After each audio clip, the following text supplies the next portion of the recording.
Oh, this is my lifetime's journey. Yours lies beyond.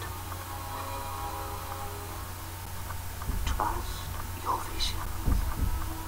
I am proud to have called you Brother Toa the Comer. Hello everyone, today we'll be delving into the history of one of my favourite BIONICLE characters, the heroic Toa Lhikan.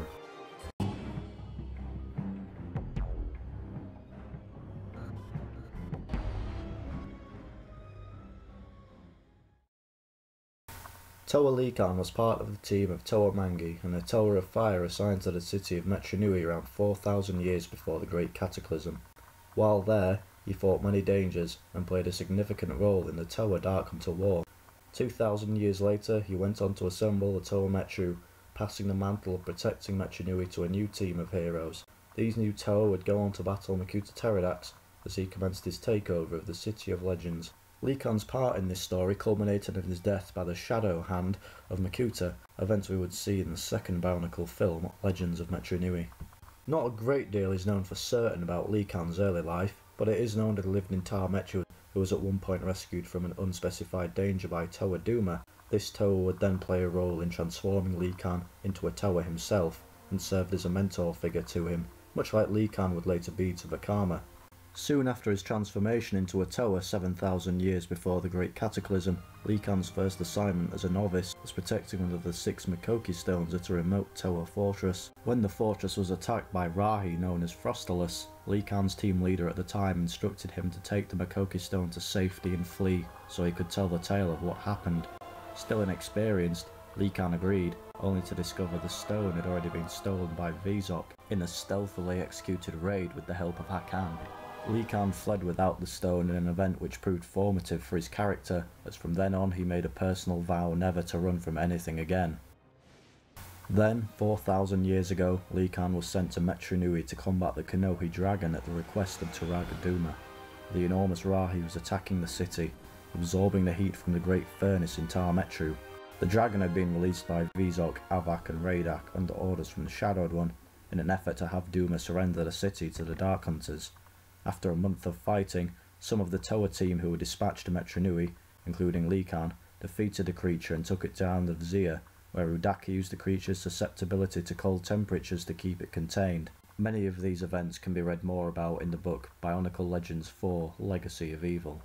The Toa then decided to stay in Metru as its protectors, and the Toa Mangi were born, with Lhikan as their leader.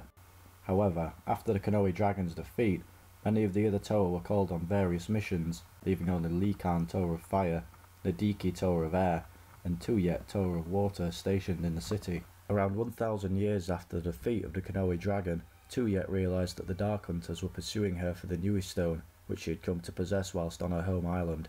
The Nui Stone had the ability to absorb the power of any Toa within a radius, and channel it to the bearer of the stone, increasing their elemental power. Upon discovering that the Dark Hunters were after the stone, Tuyet began killing Matoran and claiming it was the Dark Hunters' doing, so as to spur Lhikan and Adiki on into dealing with the Hunters. The ruse worked, and the two Toa did battle with the Dark Hunters Triglax and Gladiator, defeating both of the Hunters. However, after the Dark Hunters had been dealt with, Lhikan discovered another dead Matoran and confronted the Toa of Water. The Toa of Fire got Tuyet to admit her treachery and her possession of the Nui Stone. The two fought, with Nadiki arriving soon after to assist Lhikan. Tuyet tried using the Nui Stone to escape, but during the fight she lost her grip on the stone as the Toa fell from one of her own water spouts. The Toa of Fire went on to try and catch Tuyet as Nadiki went for the Nui Stone, but Lhikan blasted it with fire before his teammate could do so. The fragments became embedded in Tuyet's armour, and Lhikan locked her up in the Colosseum, debated what her punishment should be with Turaga Duma. 500 years after the betrayal of Tuyet, the Dark Hunters declared war on Metru, sparking the Toa Dark Hunter War. Lhikan acted as commander of the army of Toa assembled to fight off the Shadowed One's forces.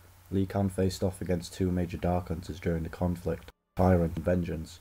The former was deliberately sent by the Shadowed One into a hopeless confrontation and was cast into the Silver Sea by the Toa, and the latter was defeated in one-on-one combat by Lhikan towards the end of the war and trapped in a prison. Lhikan had assigned his partner Nadiki to protect Turaga Duma, but often abandoned this duty to join Lhikan on his rounds.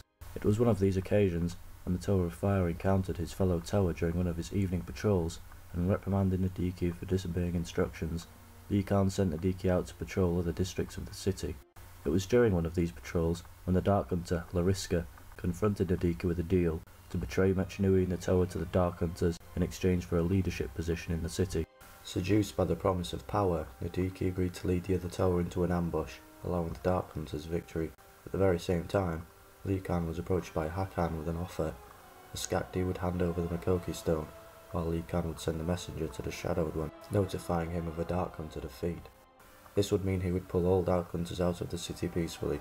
Torn between his honour and the importance of the Makoki stones, Lhikan reluctantly accepted Hakan's offer. Upon hearing Nadiki's false information, Lhikan led his Tower forces into the Canyon of Unending Whispers, where they were ambushed.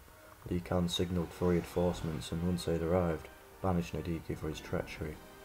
Once the war was over, Lhikan remained in Mechanui, protecting the Matoran, even when he was the only one left guarding the city. As the Great Cataclysm drew nearer, and Makuta Pterodax began putting his plans into motion, Lhikan gathered 6 Matoran from each Metru. He was rushing to assemble a new team of Tower, in the wake of a recent attempt at capture by the Dark Hunters Cracker and Nadiki, who had been hired by the Makuta. As we all know from Bionicle 2, Legends of Mechanui, Lhikan delivered Tower Stones to each of the chosen Matoran, before being captured by Nadiki and Cracker under the orders of Pterodax, who had now shapeshifted to pose as Turaga Duma.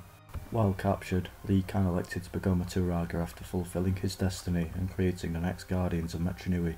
Lhikan would of course be rescued by the Toa Metru on their way to save the heart of Mechanui. Toa Vakama battled Makuta Pterodax for the possession of the Kinoe Vahi, while the rest of the Toa Metru sailed for beyond the Great Barrier with the Matoran. Although Lhikan would later be revived via the Red Star, this was the end of his major story arc. He probably suffered through some of the most testing times a Toa could have, having to go through 2 betrayals of close friends, as well as being practically abandoned by himself in Mechanui. Yet he remained an icon to many Toa that came after him, even if his sacrifice ended up being devalued by the Red Star. That covers my character history of Lhikan. I hope you enjoyed.